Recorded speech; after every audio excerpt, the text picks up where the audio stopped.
یہاں سے فوجیں چلیں گی، سیاہ علم برآمد ہوں گے اور کوئی طاقت انہیں روک نہ سکے گی، ان کا منہ پھیر نہ سکے گی، یہاں تک کہ وہ ایلیا حضور کے زمانے میں یروشلم کا نام تھا، یہاں تک کہ ایلیا میں جا کر نصب ہو جائے۔ گویا کہ یہ جو ہمارے ہاتھ سے نکلا ہے قبضے سے، پہلے بھی عربوں کے ہاتھوں سے نکلا تھا بیت المقدس، یروشلم، عرب واپس نہیں لے سکے تھے، کرد خون صلاح الدین ایوبی اس نے واپس لیا، عربوں میں دم نہیں رہا تھا، عیاشیوں کی وجہ سے کھوکھلے ہو چکے تھے۔ میں تجھ کو بتاتا ہوں تقدیر امم کیا ہے، شمشیر و سنا اول، طاؤس و رباب آخر۔ یہی وجہ ہے کہ تقریباً 20 صدی کے بعد ان کی حکومت ختم۔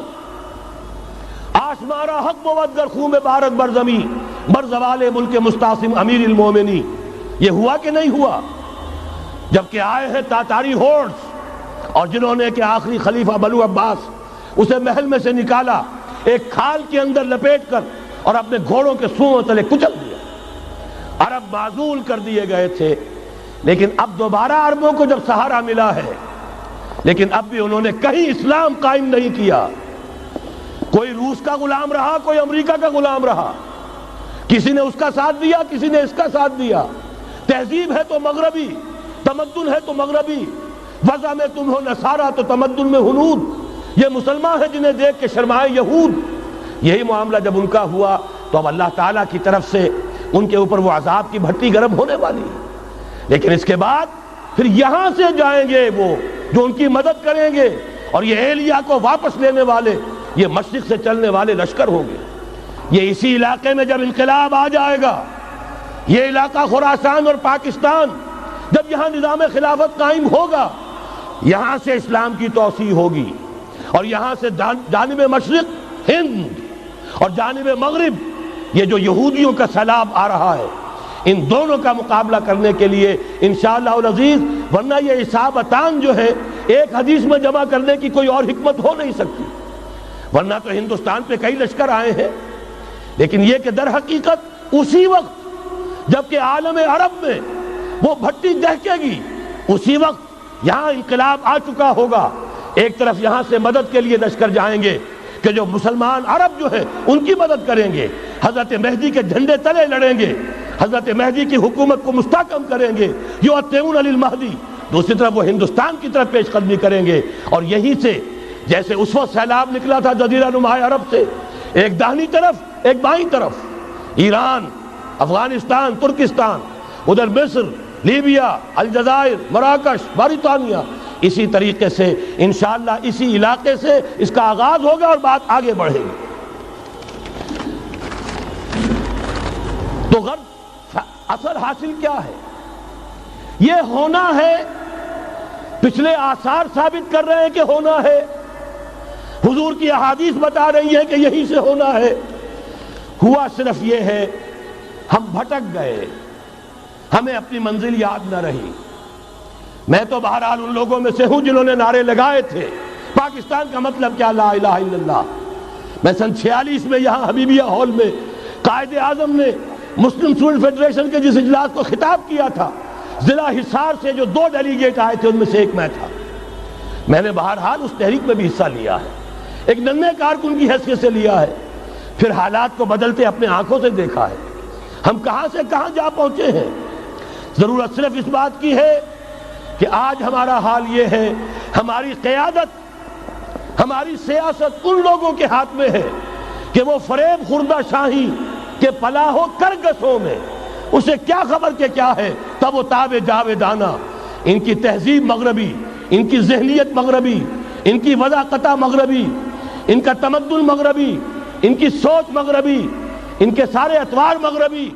حضرت عمر رضی اللہ تعالیٰ عنہ قائد خلافت ہے، بیت المقدس کا محاصرہ کیا گیا، فصیل بڑی اونچی، شہر اندر سے سیلف سفیشنٹ، حملے کا راستہ کوئی نہیں، محاصرہ طول کھینچ رہا ہے، لیکن ان کے پاس رسد بھی موجود ہے، پانی بھی موجود ہے، وہ دروازے بند کر کے بیٹھے ہوئے۔ بالآخر اللہ تعالیٰ کی مشیت کا ظہور کیسے ہوا؟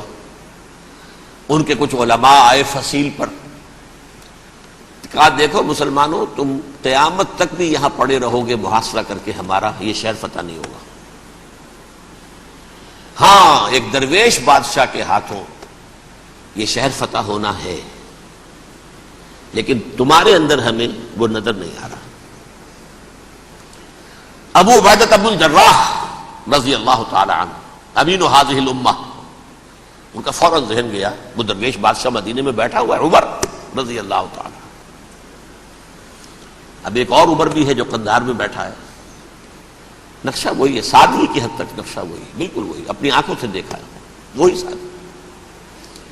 عمر اول عمر ثانی تھے عمر بن عبد العزیز۔ اب ایک اللہ کے فضل سے اللہ تعالیٰ ایدہ اللہ بنصرتہ، اللہ تعالیٰ ان کی نصرت فرمائے، دشمنوں کو ان کے مقابلے میں نیست و نابود کرے۔ انہوں نے ریکویسٹ بھیج دی کہ حضور تشریف لائیے، یہ شہر فتح ہو جائے گا۔ وہ ہے سفر تاریخی، اتنا طویل سفر، تقریباً 700 میل، ایک اونٹ، ایک خادم، ایک منزل پہ امیر المومنین اوپر بیٹھے، خادم آگے چل رہا ہے، اگلی منزل پہ خادم اوپر بیٹھا ہے، امیر المومنین آگے جا رہے ہیں۔ اور جب پہنچے ہیں تو وہ باری تھی خادم کی، اس نے ہاتھ جوڑ دیا، حضور خدا کے لیے تم کیا کہیں گے لوگ، وہ میرا برا حال کر دیں گے، تمہیں شرم نہیں آئی؟ امیر المومنین پیدل آگے چل رہے ہیں نکیل پکڑ کر، اور تم بیٹھے ہو اوپر براجمان ہو۔ حضرت عمر فرمایا الدور دورک، نہیں باری تمہاری ہے، بیٹھ۔ اس حال میں پہنچے ہیں، اور پھر یہ کہ ابو عبیدہ بن الجراح آئے ہیں، استقبال کیا ہے تو دیکھا ہے اس حال میں چلے آ رہے ہیں، عمر نکیل پکڑے ہوئے چلے آ رہے ہیں، اور کہتے ہیں کہ کہیں کیچڑ ویچڑ تھا، جوتے خراب ہو گئے تھے، وہ بھی اتار کے ہاتھ میں پکڑے ہوئے، کپڑے تو تھے ہی پھٹے ہوئے۔ انہوں نے کہا کہ حضرت ابو عبیدہ نے، دیکھیے یہ بڑا متمدن ملک ہے، بڑا مہذب علاقہ ہے یہ، آپ ذرا حلیہ اپنا درست فرما لیں تب جا کے پیش ہم آپ کو کریں گے۔ آپ نے فرمایا نحن قوم اعزنا اللہ بالاسلام، ہم وہ قوم ہیں جنہیں اللہ نے عزت دی ہے اسلام کے ذریعے سے، کپڑوں کے ذریعے سے نہیں، دولت کے ذریعے سے نہیں۔ اسی حال میں گئے ہیں، اوپر سے انہوں نے کھڑے ہو کر نشانیاں دیکھی ہیں، اپنی کتابیں کھولی، ہاں یہ وہی ہے، اچھا لو جی سرنڈر، شہر تمہارے ہاتھ میں۔ خون کا ایک قطرہ نہیں بہا اور بیت المقدس فتح ہو گیا۔ لیکن اس وقت حضرت عمر نے ایک نرمی یہ کی کہ یہودیوں کے لیے بھی اسے اوپن سٹی قرار دے دیا۔ یہ احسان عظیم حضرت عمر کا، اس سے پہلے یہودی آ ہی نہیں سکتا تھا، داخل ہی نہیں ہو سکتا تھا، وہاں وہ آ کر وزٹ نہیں کر سکتا تھا، زیارت نہیں کر سکتا تھا اپنے مقدس مقامات کی۔ حضرت عمر نے یوں سمجھیے کہ تقریباً 550 برس کے بعد ان کے لیے راستہ کھولا ہے کہ ہاں تم آ سکتے ہو، زیارت کر سکتے ہو۔ لیکن یہ عیسائیوں نے لکھوایا معاہدے کے اندر، انہیں یہاں آپ آباد ہونے کی اجازت نہیں دیں گے، لیکن کم وزٹ دی پلیسز، دیکھیں زیارتیں کریں اور جائیں۔ یہ معاہدہ حضرت عمر کا ہے رضی اللہ تعالیٰ، جو پھر خلافت راشدہ کے بعد بنو امیہ نے بھی اس کو آنر کیا، بنو عباس نے کیا، پھر جو ہمارے یہ ترکوں میں اندر خلافت آئی تو ترک خلفاء نے بھی اس معاہدے کی پوری پابندی کی۔ فلسطین میں آ سکتے ہیں یہودی صرف زائرین کی حیثیت سے، وہاں آباد نہیں ہو سکتے۔ اب آئیے اگلا دور آیا حضرت عثمان کا دور خلافت۔ یہ ہے وہ وقت کہ اب یہود نے امت مسلمہ کی پیٹھ میں چھڑا ٹھوکا۔ وہ کیسے؟ ایک یہودی عبداللہ ابن سبا اسلام کا لبادہ اوڑھ کر آ گیا،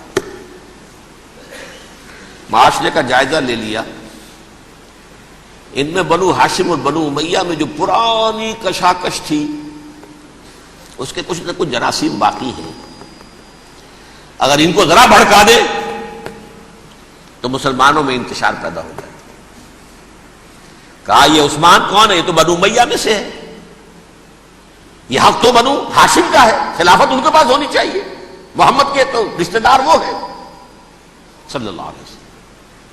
عوام الناس کے اندر بات پھیلنی شروع ہوئی، پھر ایک بڑی سازش کے انداز میں حضرت عثمان کے خلاف پروپیگنڈا، حضرت عثمان کے جو عاملین تھے، گورنر تھے، ان کے خلاف پروپیگنڈا، اور ایسی ہوشیاری کرتے تھے کہ کوفے میں کوفے کے حاکم کے خلاف کچھ نہیں کہنا، اجی مصر میں یہ ہو رہا ہے، اجی شام میں یہ ہو رہا ہے، اجی یہ جو عثمان ہے وہ یہ کر رہا ہے، یہ ظلم ہو رہا ہے، یہ لوٹ مار ہو رہی ہے، یہ خیانتیں ہو رہی ہیں۔ اب نہ تو اس زمانے میں مینز آف کمیونیکیشن، کیسے تصدیق کریں؟ افواہیں تو آپ آج کراچی کے اندر شروع ہو جائے تو پتہ نہیں چل سکتا کسی کو کہ کیا اس میں صداقت ہے کیا جھوٹ ہے. اور بری بات جو ہے فطرت انسانی کی کمزوری ہے وہ فوراً قبول کرتا ہے. کسی کے بارے میں اچھی بات ماننے کو تیار نہیں ہوتا لیکن بری بات تو فوراً تیار. بہرحال یہ فتنہ انہوں نے اٹھایا، حضرت علی کی الوہیت کا فتنہ اٹھایا، حضرت عثمان کے خلاف الفتنۃ الکبریٰ برپا کیا. حضرت عثمان شہید ہوئے. اس کے بعد 5 برس تک مسلمان ایک دوسرے کی گردنیں کاٹتے رہے، باہمی خانہ جنگی ہوئی. امت کو وہ زخم لگایا ہے جو آج تک جس سے خون رس رہا ہے. یہ شیعان عثمان اور شیعان علی تھے جو بعد میں پھر سنی اور شیعہ ہو اور آج تک ہے.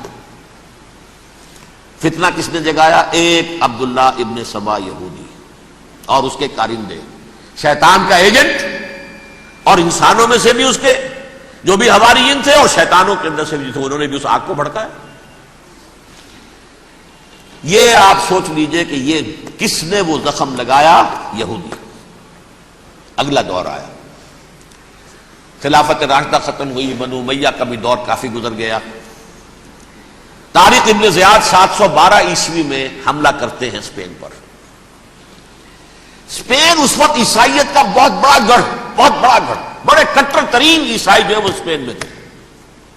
لہذا یہودیوں کی وہاں بہت پٹائی ہوتی تھی، بہت پٹائی ہوتی. یہ میں بتا چکا ہوں، دشمنی تھی ان کی تو چلی آ رہی تھی عیسائیوں کے ہاتھوں یہودیوں کی. وہ تو سن 300 عیسوی سے ایمپرر کانسٹنٹائن کے بعد سے شروع ہو گئی تھی. اس حوالے سے یہودیوں نے اس وقت چالاکی یہ برتی، کچھ راستے واسطے بتائے، کچھ مدد کی طارق ابن زیاد کی. طارق ابن زیاد نے انہیں اپنا محسن سمجھا. ہسپانیہ فتح ہو گیا تو یہودی چونکہ محسنین کی فہرست میں آ چکے تھے، انہیں بہت اقتدار نصیب ہوا. بڑی سپورٹ مسلمانوں نے دی. ان کے بڑے بڑے علماء جو اسی دور کے اندر پیدا ہوئے، بڑے بڑے تھنکرز ان کے اسی دور میں پیدا ہوئے. بن گوریون جو کہ ایک وزیر اعظم تھا اسرائیل کا، اس نے یہ لکھا اپنی کتاب میں، Muslim Spain was the golden era of our diaspora. وہ ڈائسپورا جو 70 عیسوی سے شروع ہوا تھا اور 1917 عیسوی تک جاری رہا ہے، اس میں سے گولڈن ایرا ہمارا جو تھا وہ مسلم اسپین تھا. ہسپانیہ میں بیٹھ کر ہم نے عیش کیے.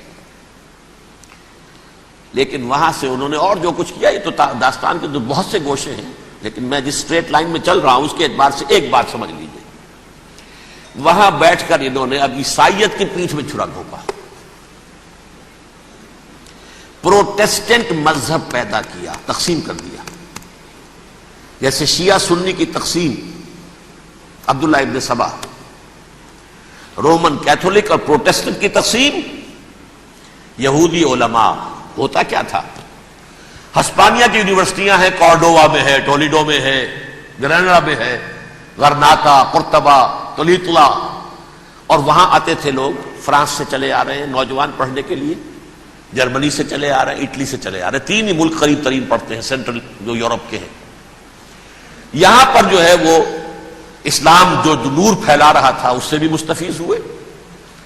جہالت کے جو ہے پردے ان کے وہ چھٹے. اس کے ساتھ ہی وہ یہودی وہاں ان کے اندر جو جراثیم داخل کر رہے تھے وہ اس عیسائیت کے خلاف بغاوت تھی جو اس وقت دنیا میں. اب میں آپ کو ذرا اس جو انسانوں میں سے انسان دشمنی کا جن کا سب سے بڑا رول ہے، میں ان کی 2000 سالہ تاریخ کا آپ کے سامنے نقشہ رکھنا چاہتا ہوں. ان 1400 سال کا تو میں نے صرف 4 آپ کو پوائنٹس بتائے. موسیٰ سے عیسیٰ تک 1400 برس علیہ الصلوۃ والسلام. 2 مرتبہ عروج، 2 مرتبہ زوال. اشیریوں کے ہاتھوں پٹوائی، بابلیوں کے ہاتھوں پٹانا، گریکس کے ہاتھوں مرمت، رومنس کے ہاتھوں مرمت. یہ جو 2000 سال ہیں، کیونکہ اب تو ظاہر بات ہے 21ویں صدی شروع ہو گئی، 20 صدیاں حضرت مسیح کو پوری ہو گئی. پہلی بات نوٹ کیجئے، حضرت مسیح کی پیدائش ہے سن 1 قبل مسیح. یہ نقطہ آپ نے کبھی سنا ہے یا نہیں؟ جب ملینیم کا سلسلہ شروع ہوا تھا پچھلے سال تو میں نے بیان کر دیا تھا کہ ایک عجیب حساب کے اندر انہوں نے غلطی کی ہوئی ہے. حضرت مسیح کی پیدائش ہوئی 25 دسمبر کو. سن انہوں نے شروع کر دیا، اس کے بعد جنوری آئی تو پہلا سال شروع ہو گیا. اگر جنوری سے پہلا سال شروع ہوا تو یہ 6 دن جو ہے تو اس کے پچھلے سال میں تھے. لہذا کہا جائے گا کہ Jesus Christ was born 1 year before Christ BC. تو ایک قبل مسیح میں حضرت مسیح کی پیدائش ہوئی. یہ آخری اسرائیلی نبی اور رسول. یہودی علماء کی مخالفت، دشمنی، سولی پر چڑھوا دینا میں بیان کر چکا ہوں. سن 33 عیسوی میں جبکہ حضرت مسیح کی عمر 33 برس تھی، اللہ تعالیٰ نے انہیں زندہ آسمان پر اٹھا لیا. لیکن یہودیوں نے اپنے خیال کے مطابق انہیں سولی پر چڑھوا دیا، ان کی موت واقع ہو گئی. اگرچہ اس کے بعد یہ اختلاف ہے ان میں. یہودی کہتے ہیں وہ سولی پر چڑھ گیا، ختم ہوا، مر گیا. عیسائی کہتے ہیں نہیں، انتقال ہوا ہے مسیح کا صلیب پر، لیکن پھر وہ دوبارہ زندہ ہو گئے ہیں. ان کی لاش ایک غار میں رکھ دی گئی تھی، وہاں ریزریکشن ہو گیا، ان کا باعث بعد الموت وہیں ہو گیا، اور پھر انہیں اللہ نے زندہ آسمان پر اٹھا لیا. تو ہمارے اور عیسائیوں کے درمیان نوٹ کر لیجئے، یہ چیز مشترک ہے کہ حضرت مسیح آسمان پر زندہ اٹھائے گئے. فرق کیا ہے؟ وہ سمجھتے ہیں کہ سولی دیے گئے، سولی پر مرے، پھر زندہ ہوئے، پھر گئے. ہم سمجھتے ہیں کہ نہیں، وما صلبوہ وما قتلوہ، انہوں نے نہ صلیب دے سکے انہیں اور نہ انہیں قتل کر سکے، بل رفع اللہ الیہ، اللہ نے اٹھا لیا. پھر ہمارا اور یہ اس کا عیسائیوں کا ایک اور اتفاق ہے، سیکنڈ کمنگ آف جیسس، حضرت مسیح دوبارہ آئیں گے. یہ عیسائیوں کا بھی عقیدہ ہے اور ہمارا بھی.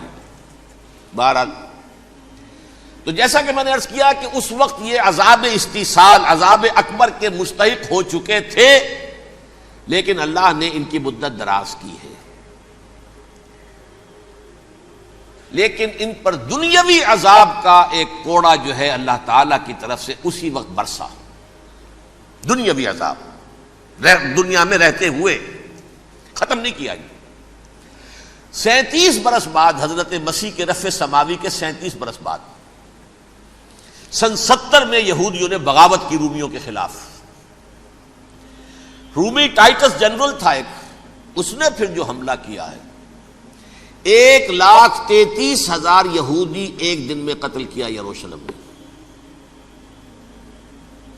اور ہیکل سلیمانی گرا دیا.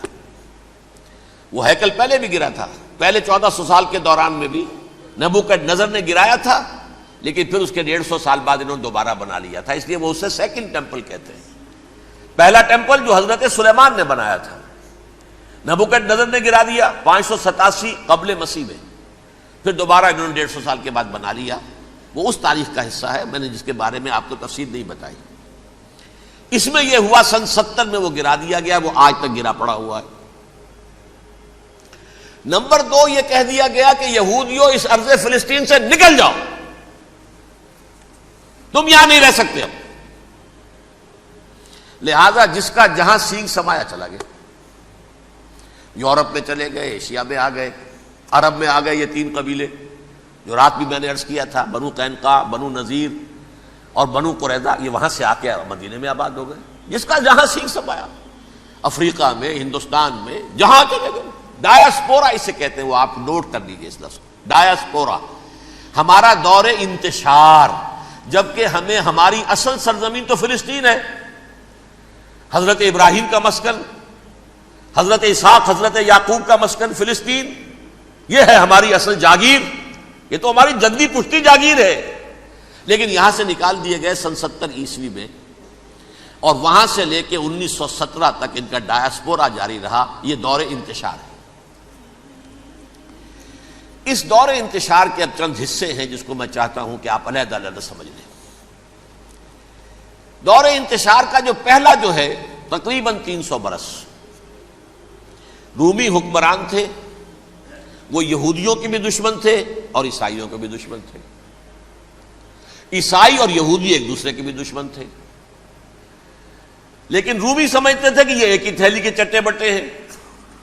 رومیوں کے نزدیک عیسائی بھی یہودیوں ہی کا ایک فرقہ تھے، کوئی علیحدہ مذہب تو تھا ہی نہیں. لہذا رومی جو ہیں رومنز، وہ ان دونوں کو ستاتے تھے، مارتے تھے، اور یہ آپس میں لڑتے تھے. یہودی عیسائیوں کو مارتے تھے، عیسائی یہودیوں کو مارتے تھے۔ یہ ہے 300 برس تک کی تاریخ۔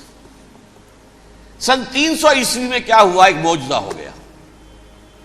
بہت عظیم ایمپرر کانسٹینٹائن، قسطنطین اعظم، رومن ایمپررز میں سے بہت بڑا ایمپرر، وہ عیسائی ہو گئے۔ اب تو معاملہ بالکل تلپٹ ہو گیا، پوری سلطنت عیسائی ہو گئی۔ اب عیسائیوں کے عیش ہو گئے اور یہودیوں پہ مار پڑنی شروع ہوئی۔ اب عیسائیوں کا آپ خود سوچئے کہ جنہیں وہ خدا بنا بیٹھے ہیں، خدا کا بیٹا قرار دے رہے ہیں، ان کے قاتل کون؟ یہودی بدماش۔ لہذا ان کی وہ پٹائی شروع ہوئی ہے یورپ میں، پوری رومن امپائر میں انہیں ذلیل کیا گیا۔ شہروں میں آمد بند، علیحدہ رہو، گھیٹوز کے اندر رہو۔ یہودی کا نام جو ہے وہ گالی بن گیا، جیسے آج بھی یہودی گالی کہتے ہیں، جیسے خنزیر کا لفظ۔ آخر وہ بھی اللہ کی مخلوق ہے، لیکن آپ کو معلوم ہے کوئی شخص زبان پر نام نہیں لانا چاہتا خنزیر کا، سور کا، ہے تو مخلوق وہ بھی ایک حیوان ہے۔ ایسے ہی یہ ہے یہودی گالی، جیوٹ گالی۔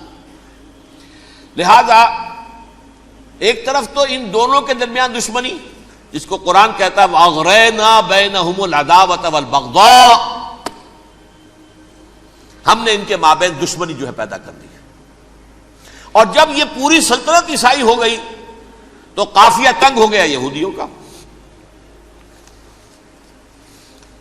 اب آئیے 571 عیسوی،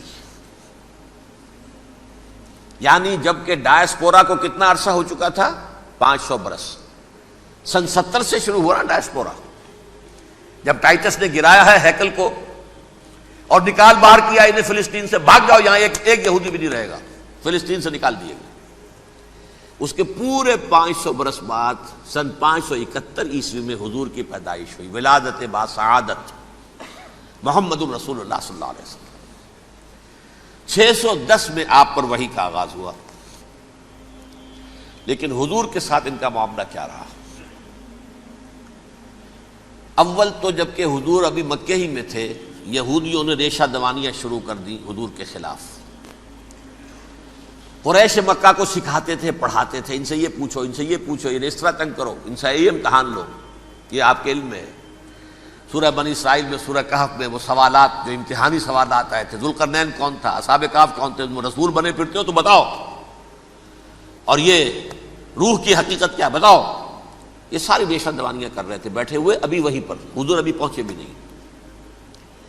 ہجرت فرما کر حضور تشریف لے آئے تو حضور نے، جسے ماسٹر سٹروک کہا جائے گا، یعنی اسٹیٹس مین شپ کا ماسٹر سٹروک، آپ نے مدینے میں آتے یہودیوں کے ساتھ پیکٹ کر دیا، جوائنٹ ڈیفنس پیکٹ آف مدینہ، کہ اگر مکے والے ہم پر حملہ کریں گے تو ہم مل جل کر ایک قوم کی حیثیت سے مقابلہ کریں گے۔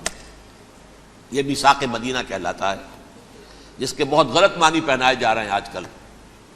بہرحال میں موضوع میرا چونکہ یہ نہیں، میں ادھر نہیں جاؤں گا۔ لیکن ہوا کیا؟ ہر مرتبہ یہ خیانت کے مرتکب ہوئے، ان نے جو عہد کیے تھے ان سے پھرے، اندر ہی اندر سازش، ریشہ دوانی، حضور کی بدترین دشمنی۔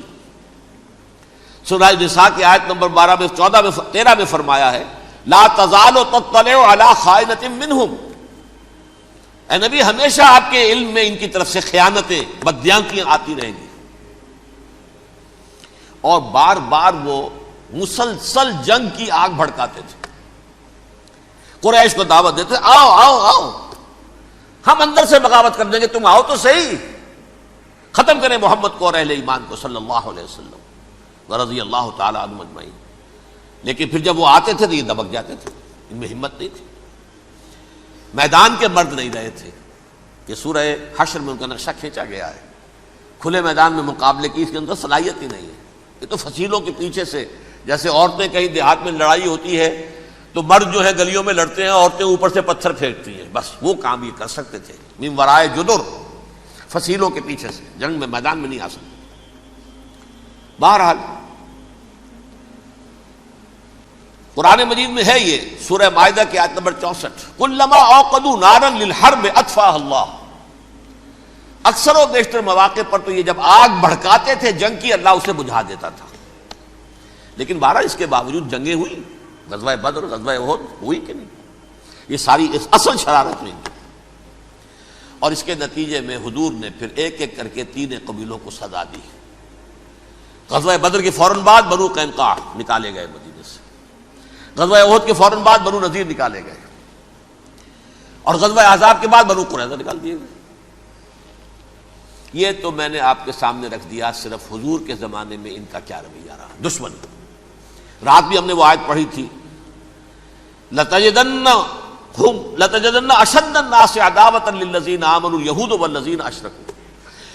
اہل ایمان کی دشمنی میں شدید ترین تم پاؤ گے یہودیوں کو اور مشرکین. مشرکین بھی بعد میں ہے، پہلے یہودی. حضور کے بعد کیا ہوا اب یہ نوٹ کیجئے، یہ ان کی تاریخ کا دوسرا دور. حضرت عمر رضی اللہ تعالی عنہ کا عہد خلافت ہے. بیت المقدس کا محاصرہ کیا گیا، فصیل بڑی اونچی، شہر اندر سے سیلف سفیشینٹ، حملے کا راستہ کوئی نہیں، محاصرہ طول کھینچ رہا ہے، لیکن ان کے پاس رسد بھی موجود ہے، پانی بھی موجود ہے، وہ دروازے بند کر کے بیٹھے ہوئے ہیں. بالآخر اللہ تعالیٰ کی مشیت کا ظہور کیسے ہوا؟ ان کے کچھ علماء آئے فصیل پر، کہا دیکھو مسلمانوں، تم قیامت تک بھی یہاں پڑے رہو گے محاصرہ کر کے ہمارا، یہ شہر فتح نہیں ہوگا. ہاں ایک درویش بادشاہ کے ہاتھوں یہ شہر فتح ہونا ہے، لیکن تمہارے اندر ہمیں وہ نظر نہیں آ رہا. ابو عبیدہ بن الجراح رضی اللہ تعالی عنہ، امین هذه الامہ، ان کا فوراً ذہن گیا وہ درویش بادشاہ مدینے میں بیٹھا ہوا ہے، عمر رضی اللہ تعالی. اب ایک اور عمر بھی ہے جو قندھار میں بیٹھا ہے. نقشہ وہی ہے، سادگی کی حد تک نقشہ وہی، بالکل وہی، اپنی آنکھوں سے دیکھا ہے وہی سادگی. عمر اول، عمر ثانی تھے عمر بن عبد العزیز. اب ایک اللہ کے فضل سے اللہ تعالیٰ ایدہ اللہ بنصرتہ، اللہ تعالیٰ ان کی نصرت فرمائے، دشمنوں کو ان کے مقابلے میں نیست و نابود کرے. انہوں نے ریکویسٹ بھیج دی کہ حضور تشریف لائیے، یہ شہر فتح ہو جائے گا. وہ ہے سفر تاریخی، اتنا طویل سفر، تقریباً 700 میل، ایک اونٹ، ایک خادم، ایک منزل پہ امیر المومنین اوپر بیٹھے، خادم آگے چل رہا ہے، اگلی منزل پہ خادم اوپر بیٹھا ہے، امیر المومنین آگے جا رہے ہیں. اور جب پہنچے ہیں تو وہ باری تھی خادم کی. انہوں نے ہاتھ جوڑ دیا، حضور خدا کے لیے تم کیا کہیں گے لوگ، وہ میرا برا حال کر دیں گے، تمہیں شرم نہیں آئی؟ امیر المومنین پیدل آگے چل رہے ہیں نکیل پکڑ کر، اور تم بیٹھے ہو اوپر براجمان ہو.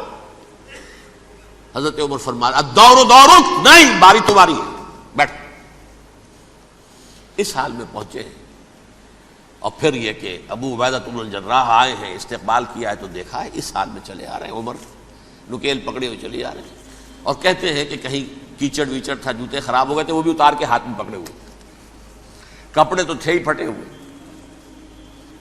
انہوں نے کہا بھی حضرت ابو عبیدہ نے، دیکھیے یہ بڑا متمدن ملک ہے، بڑا مہذب علاقہ ہے، یہ آپ ذرا حلیہ اپنا دوست فرما لیں تب جا کے پیش ہم آپ کو کریں گے. آپ نے فرمایا نحن قوم اعزنا اللہ بالاسلام، ہم وہ قوم ہیں جنہیں اللہ نے عزت دی ہے اسلام کے ذریعے سے، کپڑوں کے ذریعے سے نہیں، دولت کے ذریعے سے نہیں. اسی حال میں گئے ہیں. اوپر سے انہوں نے کھڑے ہو کر نشانیاں دیکھی ہیں، اپنی کتابیں کھولی، ہاں یہ وہی ہے. اچھا لو جی سرنڈر، شہر تمہارے ہاتھ میں. خون کا ایک قطرہ نہیں بہا اور بیت المقدس فتح ہو گیا. لیکن اس وقت حضرت عمر نے ایک نرمی یہ کی کہ یہودیوں کے لیے بھی اسے اوپن سٹی قرار دے دیا. یہ احسان عظیم حضرت عمر کا.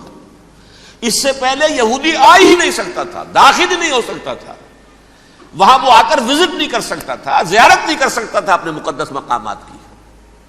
حضرت عمر نے یوں سمجھیے کہ تقریباً 550 برس کے بعد ان کے لیے راستہ کھولا ہے کہ ہاں تم آ سکتے ہو، زیارت کر سکتے ہو. لیکن یہ عیسائیوں نے لکھوایا معاہدے کے اندر، انہیں یہاں آپ آباد ہونے کی اجازت نہیں دیں گے، لیکن کم وزٹ دی پلیسز، دیکھیں زیارتیں کریں اور جائیں. یہ معاہدہ حضرت عمر کا ہے رضی اللہ تعالیٰ. جو پھر خلافت راشدہ کے بعد بنو امیہ نے بھی اس کو آرڈر کیا، بنو عباس نے کیا. پھر جو ہمارے یہ ترکوں میں اندر خلافت آئی تو ترک خلفاء نے بھی اس معاہدے کی پوری پابندی کی. فلسطین میں آ سکتے ہیں یہودی صرف زائرین کی حیثیت سے، وہاں آباد نہیں ہو سکتے. اب آئیے اگلا دور آیا حضرت عثمان کا دور خلافت. یہ ہے وہ وقت کہ اب یہود نے امت مسلمہ کی پیٹھ میں چھرا گھونپا. وہ کیسے؟ ایک یہودی عبداللہ ابن سبا اسلام کا لبادہ اوڑھ کر آ گیا، معاشرے کا جائزہ لے لیا. ان میں بنو ہاشم اور بنو امیہ میں جو پرانی کشاکش تھی اس کے کچھ نہ کچھ جراثیم باقی ہیں. اگر ان کو ذرا بھڑکا دے تو مسلمانوں میں انتشار پیدا ہو جائے. کہا یہ عثمان کون ہے؟ یہ تو بنو امیہ میں سے ہے، یہ حق تو بنو ہاشم کا ہے، خلافت ان کے پاس ہونی چاہیے، محمد کے تو رشتہ دار وہ ہے صلی اللہ علیہ وسلم. عوام الناس کے اندر بات پھیلنی شروع ہوئی. پھر ایک بڑی سازش کے انداز میں حضرت عثمان کے خلاف پروپیگنڈا، حضرت عثمان کے جو عاملین تھے، گورنر تھے، ان کے خلاف پروپیگنڈا. اور ایسی ہوشیاری کرتے تھے کہ کوفے میں کوفے کے حاکم کے خلاف کچھ نہیں کہنا. اجی مصر میں یہ ہو رہا ہے، اجی شام میں یہ ہو رہا ہے، اجی یہ جو عثمان ہے وہ یہ کر رہا ہے، یہ ظلم ہو رہا ہے، یہ لوٹ مار ہو رہی ہے، یہ خیانتیں ہو رہی ہیں. اب نہ تو اس زمانے میں مینز آف کمیونیکیشن، کیسے تصدیق کریں؟ افواہیں تو آپ آج کراچی کے اندر شروع ہو جائے تو پتہ نہیں چل سکتا کسی کو کہ کیا اس میں صداقت ہے کیا جھوٹ ہے. اور بری بات جو ہے فطرت انسانی کی کمزوری ہے، وہ فوراً قبول کرتا ہے. کسی کے بارے میں اچھی بات ماننے کو تیار نہیں ہوتا، لیکن بری بات تو فوراً تیار. بہرحال یہ فتنہ انہوں نے اٹھایا، حضرت علی کی الوہیت کا فتنہ اٹھایا، حضرت عثمان کے خلاف الفتنۃ الکبریٰ برپا کیا. حضرت عثمان شہید ہوئے. اس کے بعد 5 برس تک مسلمان ایک دوسرے کی گردنیں کاٹتے رہے، باہمی خانہ جنگی ہوئی. امت کو وہ زخم لگایا ہے جو آج تک جس سے خون رس رہا ہے. یہ شیعان عثمان اور شیعان علی تھے جو بعد میں پھر سنی اور شیعہ ہو اور آج تک ہے. فتنہ کس نے جگایا؟ ایک عبداللہ ابن سبا یہودی اور اس کے کارندے، شیطان کا ایجنٹ، اور انسانوں میں سے بھی اس کے جو بھی حواریین تھے اور شیطانوں کے اندر سے بھی تھے، انہوں نے بھی اس آگ کو بھڑکایا. یہ آپ سوچ لیجئے کہ یہ کس نے وہ زخم لگایا؟ یہودی. اگلا دور آیا، خلافت راشدہ ختم ہوئی، بنو امیہ کا بھی دور کافی گزر گیا. طارق ابن زیاد 712 عیسوی میں حملہ کرتے ہیں اسپین پر. اسپین اس وقت عیسائیت کا بہت بڑا گڑھ، بڑے کٹر ترین عیسائی جو ہے وہ اسپین میں تھے. لہذا یہودیوں کی وہاں بہت پٹائی ہوتی تھی، بہت پٹائی ہوتی. یہ میں بتا چکا ہوں، دشمنی تھی ان کی تو چلی آ رہی تھی عیسائیوں کے ہاتھوں یہودیوں کی. وہ تو سن 300 عیسوی سے ایمپرر کانسٹنٹائن کے بعد سے شروع ہو گئی تھی. اس حوالے سے یہودیوں نے اس وقت چالاکی یہ برتی، کچھ راستے واسطے بتائے، کچھ مدد کی طارق ابن زیاد کی. طارق ابن زیاد نے انہیں اپنا محسن سمجھا.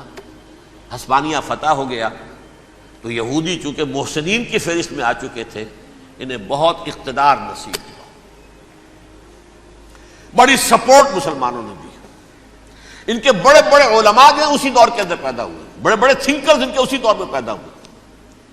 بن گوریون جو کہ ایک وزیر اعظم تھا اسرائیل کا، اس نے یہ لکھا ہے اپنی کتاب میں، Muslim Spain was the golden era of our diaspora.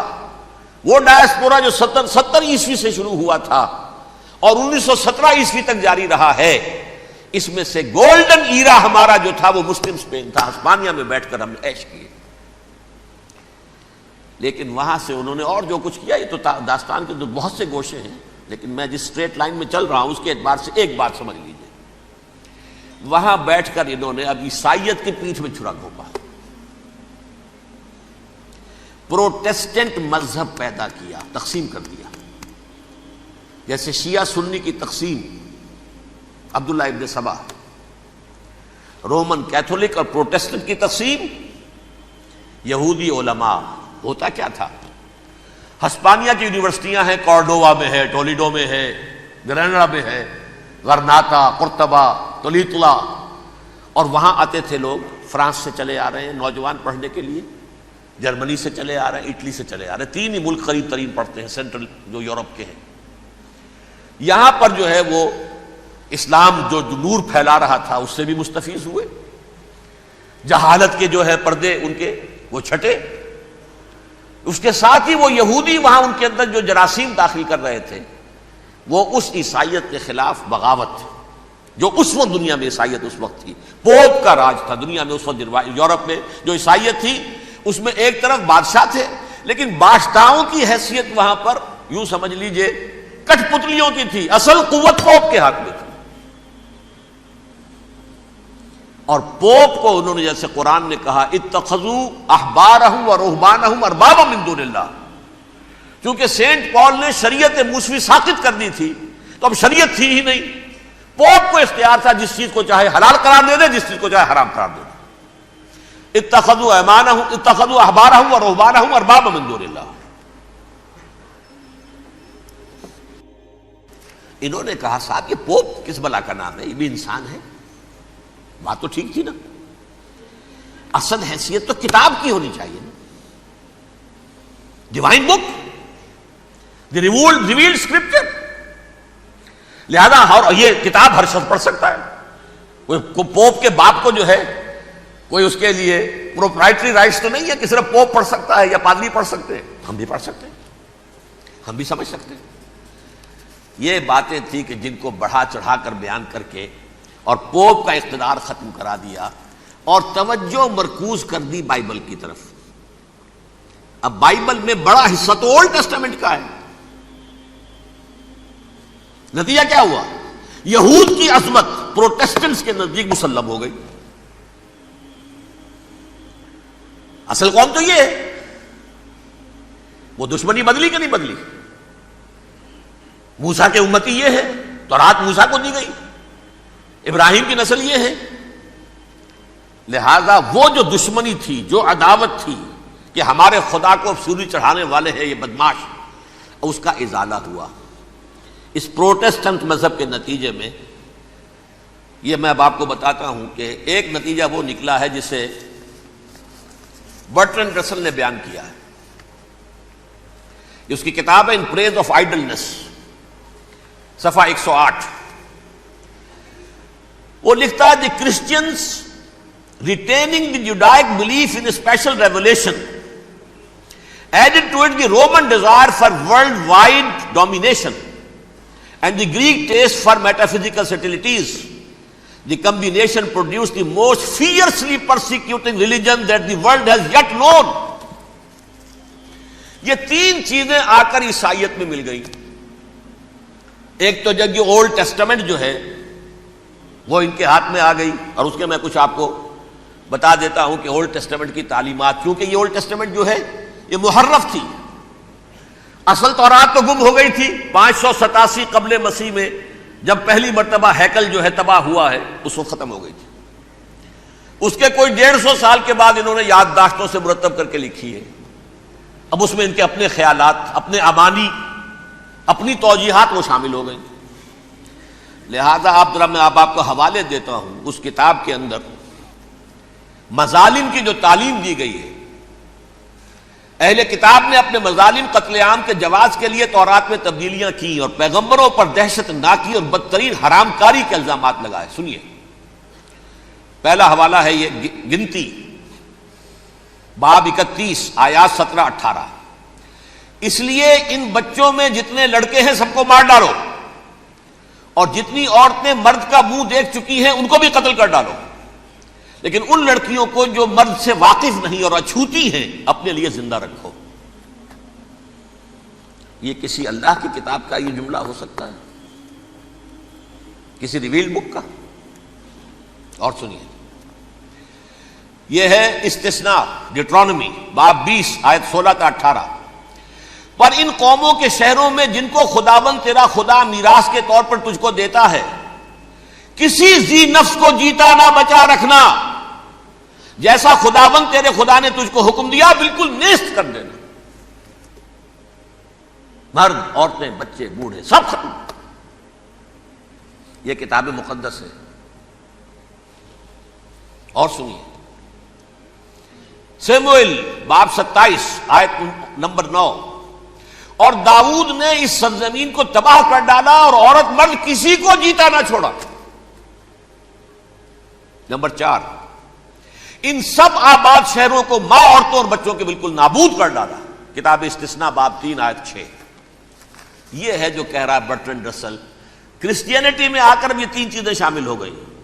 ایک تو یہ باربیرین، یہ تعلیم جو ہے، اور یہ مذہب کے نام پہ تعلیم، یہ کتاب مقدس کی تعلیم. نمبر 2، رومنز کے اندر جو ایک تمنا تھی ورلڈ ڈومینیشن کی، وہ عیسائیت کے اندر آ گئی. اس لیے کہ پوری رومن امپائر جو ہے عیسائی ہو گئی، تو اسے وراثت کے اندر ورلڈ ڈومینیشن کی جو ایک تمنا تھی وہ مل گئی.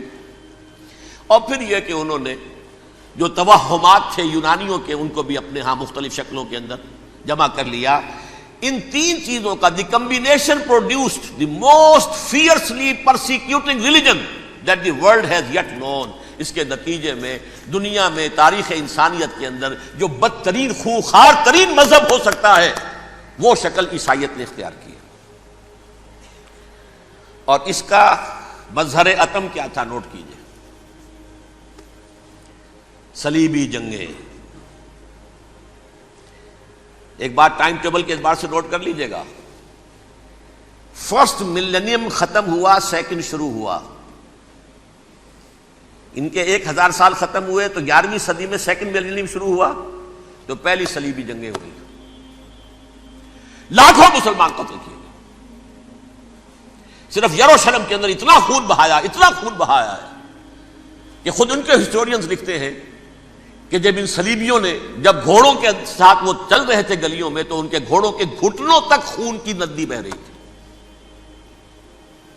جہاں سے گزرے ختم کرتے چلے گئے، آبادیاں کی آبادیاں ختم کرتے. اگرچہ اس کروسیڈ میں گیہوں کے ساتھ گھن بھی پسا، یہودی بھی بہت مارے گئے. یہ فرانس سے، جرمنی سے جب یہ کروسیڈرز آ رہے تھے، 3000 میل کا سفر طے کر کے آئے تھے. سوچئے تو صحیح. اربن ثانی پوپ جو تھا، آگ لگا دی تھی اس نے پورے یورپ کے اندر. شرم سے ڈوب مرو، تمہارے مقدس علاقے مسلمانوں کے ہاتھ میں. انفیڈلز، یہ کافر، یہ مرتد، یہ ملحد. مسیح جہاں پیدا ہوا، مسیح کو جہاں سولی دی گئی، وہ کہاں ہے؟ ان کے ہاتھ میں. وہ آگ لگائی ہے، 3000 میل کا فاصلہ طے کر کے یہ قومیں آئی ہیں وہاں. اور جو تباہی مچائی ہے انہوں نے، تاریخ انسانی میں ایسی بربریت کی کوئی مثال. اور یہ ان کے اپنے ہسٹورینز لکھتے ہیں. شرم کے مارے ایسے محسوس ہوتا ہے جیسے ان کی گردنیں جھکی جا رہی ہیں. لکھتے ہیں، چڑھ دے سورج ڈھل دے ویکھے، بجھے دیوے بل دے ویکھے، چڑھ دے سورج ڈھل دے ویکھے.